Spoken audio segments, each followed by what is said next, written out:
जैसा कि मेरे चैनल का नाम ही है Techno Classes by Sanjeev sir, तो मैं नाम से तो आप मेरे इंट्रोड्यूस हो गए हैं। मैं लेकर आया हूँ आपका लिए एक नया वीडियो, जो नया सीरीज में लेकर आ रहा हूँ आपके बच्चों के लिए। सभी बच्चे हों, बड़े हों, बूढ़े हों, पढ़े लिखे हों, अनपढ़ हों, वो सभी लोग जो इंग्लिश सीखना चाहते हैं, जो इंग्लिश पढ़ना चाहते हैं, इंग्लिश बोलना चाहते हैं, इंग्लिश लिखना चाहते हैं, उनके लिए मैं एक बहुत ही अच्छी, बहुत ही कामयाब चीज़ लेकर आया हूँ। बहुत ही इम्पोर्टेंट चीज़, बहुत ही महत्वपूर्ण जो आपके लिए रहने वाला है वो है आओ अंग्रेजी सीखें जीरो से अनंत। जीरो से अनंत मतलब भाषा कोई भी हो, उसका कहीं अंत नहीं होता सीखने का। हम लाइफ टाइम उसको सीखते रहते हैं। तो मेरी भी कोशिश यही है कि मैं जहाँ तक भी मेरे को पता है चलेगी चीज़ें, या जहाँ तक भी मेरे को पता है, वो सभी मैं आपको नॉलेज जो है देता चलूँ। तो यहाँ पे हम जीरो से शुरू करेंगे। जीरो से मीन्स जो सबसे छोटी यूनिट होती है, उससे हम इसका शुरुआत करने जा रहे हैं। तो सबसे पहले आप हमें क्या देखना है, मैं इंग्लिश या कोई भी लैंग्वेज हो, मैं उसको एक बिल्डिंग की तरह देखता हूँ। बिल्डिंग से मतलब इमारत की तरह। तो मैं यहाँ पे आपको दिखाऊंगा कि कैसे हम अपनी लैंग्वेज को जो है एक बिल्डिंग की तरह कंस्ट्रक्ट करते हैं। तो सबसे पहले मैं आपके लिए एक बहुत ही अच्छा कंपैरिजन लेके आया हूँ कि हमें, ताकि हमें जो है ना, जो लैंग्वेज है, जो इंग्लिश लैंग्वेज है, जो अंग्रेजी भाषा है, उसको समझने में आसानी होगी कि हमें क्या सीखना है स्टार्टिंग में। तो सबसे पहले चलते हैं और देखते हैं कि मैं जो है यहाँ पे मैं एक बुक का जिक्र कर रहा हूँ, क्योंकि जो हम पढ़ते हैं, जो भी हम लिखते हैं, वो हमारी एक बुक ही होती है जो हमारे को सारा जानकारी देती है। तो ये तो हो गया हमारा बुक। अब दूसरा सीरीज जो मैंने बताया आपको कि मैं इससे किससे कंपैरिजन करता हूँ, बिल्डिंग से। बिल्डिंग जो होती है उसका मीनिंग होता है इमारत।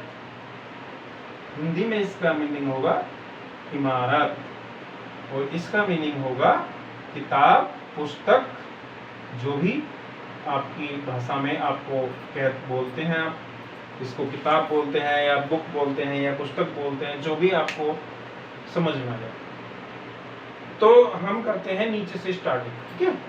सबसे पहले मैं बताता हूँ कि कोई भी बिल्डिंग बनाने से पहले स्टार्टिंग किससे होगी। सबसे छोटी चीज़, अगर जैसे कि हम साइंस में पढ़ते हैं कि अगर हम किसी चीज़ को तोड़ते चले जाएं, सबसे छोटा जो मिलता है वो हमें एटम मिलता है। ठीक वैसी जो है, अगर बिल्डिंग की स्टार्टिंग अगर हम देखते हैं तो वो किससे होती है, वो होती है ब्रिक्स से। ब्रिक्स मतलब ईंटों से। किससे होती है, ईंटों से, ठीक है। तो भाई बिल्डिंग बनाते समय सबसे छोटी यूनिट तो हो गई ईंट, मगर जो बुक बनाते समय सबसे छोटी यूनिट होने वाली है वो क्या होगी, वो हमारी होगी अल्फाबेट। अल्फाबेट्स या कहें लेटर्स। आपने देखा है ना, लेटर्स भी बोलते हैं अल्फाबेट्स को। आपने देखा होगा कहीं कहीं फॉर्म में लिखा रहता है इन कैपिटल लेटर्स, तो लेटर्स भी बोलते हैं इसको, अल्फाबेट भी बोल सकते हैं।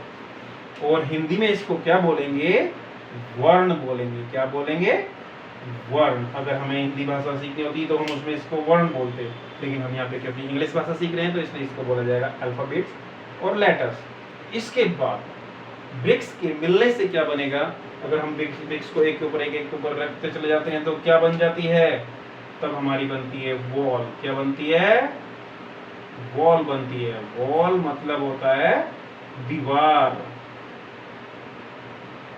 तो ये बन गई हमारी दीवार। और दीवार के बाद जो, और अल्फाबेट्स के मिलने से क्या बनेगा, अगर अल्फाबेट मिल जाएगा तो हमारा जो बन के आएगा दैट विल बी वर्ड। क्या होगा, वो वर्ड होगा। और हिंदी में इसको क्या बोला जाएगा, शब्द।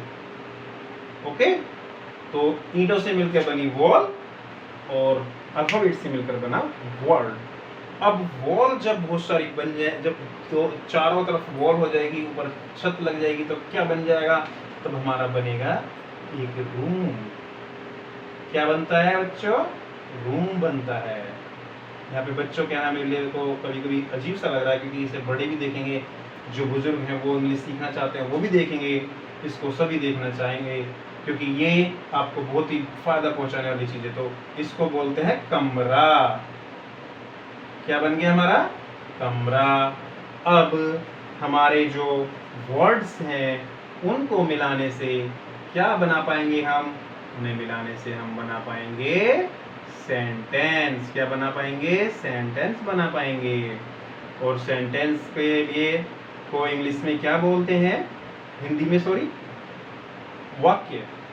अब रूम अगर मिल जाएंगे, कई सारे रूम बनता है फ्लोर। क्या बनता है? फ्लोर बनता है। फर्स्ट फ्लोर, सेकंड फ्लोर गए ना बिल्डिंग में, किसी भी बिल्डिंग में आप जाते हैं तो वहां पे मिलते हैं ना आपको फर्स्ट फ्लोर। ये होता है तल, प्रथम तल, द्वितीय तल, तृतीय तल, चतुर्थ तल, पंचम तल। मल्टी स्टोरी बिल्डिंग में तो बहुत ही सारे तल मिलते हैं। इसके बाद जब सेंटेंस मिलेगा तो बनेगा, क्या बनने वाला है हमारा भाई? जब सेंटेंस मिल जाएगा तो बन जाएगा पैराग्राफ। क्या बनेगा? पैराग्राफ बनेगा। और जब पैराग्राफ मिल जाएगा, इसको बोलते हैं अनुच्छेद। इसको हिंदी में बोला जाता है अनुच्छेद, इंग्लिश में बोला जाता है पैराग्राफ। और जब हमारे फ्लोर्स मिल जाते हैं तो हमारी क्या बन जाती है? तब हमारी बनती है बिल्डिंग। और जब हमारे पैराग्राफ मिल जाएंगे बहुत सारे, तो हमारे बनेंगे लेसन्स। इसमें थोड़ा एक बढ़ गया है, लेसन्स बनेंगे। और लेसन्स के बाद हमारे बन जाएगी बुक, पाठ बनेंगे। और पाठ बनने की इसमें एक चीज छूट गई मेरी, पैराग्राफ के मिलने से बनता है एसे, और एसे के मिलने से बनता है, यहाँ पे मैं एक छोटा सा आपको हाइफन दे के बना के दे देता हूँ कि बोर्ड पड़ गया है छोटा। तो इसके मिलने से क्या बनेगा? इसके मिलने से बनेगा पैराग्राफ, के मिलने से बनता है एसे, और एसे के मिलने से बनता है लेसन, और लेसन के मिलने से बन जाता है पूरी बुक। ये था मेरा building block of English, building block of English. इसको मैं नाम भी लिख देता हूं यहाँ, बिल्डिंग ब्लॉक ऑफ इंग्लिश। ये था हमारा टाइटल। मेरा जो यही था कि बिल्डिंग ब्लॉक्स जो होंगे वो हैं ये हमारे। किस तरह से यहाँ पे मैंने आपको समझाने की कोशिश करी है कि किस तरह से एक छोटी यूनिट से लेकर हम एक बड़ी यूनिट तक पहुँचते हैं, वैसी किस तरह से, जिस तरह से हम पूरी एक ईंट से लेकर पूरी इमारत खड़ी कर देते हैं, वैसे हम एक अल्फ़ाबेट से लेकर पूरी बुक बना सकते हैं।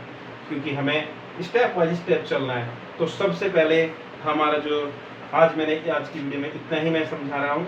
नेक्स्ट वीडियो में मैं आपको बहुत ही अच्छे से हम पहला जो हमारा नींव है, जो हमारी बेस है, जो है कि अल्फ़ाबेट, हम इसी पे स्टडी करेंगे। अल्फ़ाबेट्स को भी ऐसे नहीं करना है आपको, ऐसे ABCD सीख के बहुत। अल्फ़ाबेट्स के बारे में मैं वर्ड्स भी बताऊंगा, सब कुछ बताऊंगा। देखना अभी बहुत अच्छा मज़ा आने वाला है आपको वीडियो देखते हुए।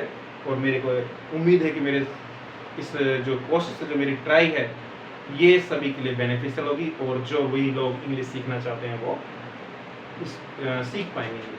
इंग्लिश सीखना जरूरी क्यों है? क्योंकि इंग्लिश एक ग्लोबल लैंग्वेज है। अगर आपको इंग्लिश आती है, आप वर्ल्ड के किसी भी कोने में जाके रह सकते हैं। तो इसलिए इंग्लिश आना मजबूरी नहीं, जरूरी है और बहुत ही फायदेमंद है। तो आपको मेरी वीडियो अच्छी लगी होगी, इसलिए लाइक शेयर एंड सब्सक्राइब जरूर कीजिए। और मेरा जो हौसला है, जो मुझे एनकरेज करते रहिए, ताकि मैं आपके लिए कुछ ना कुछ नया लेकर आता हूँ।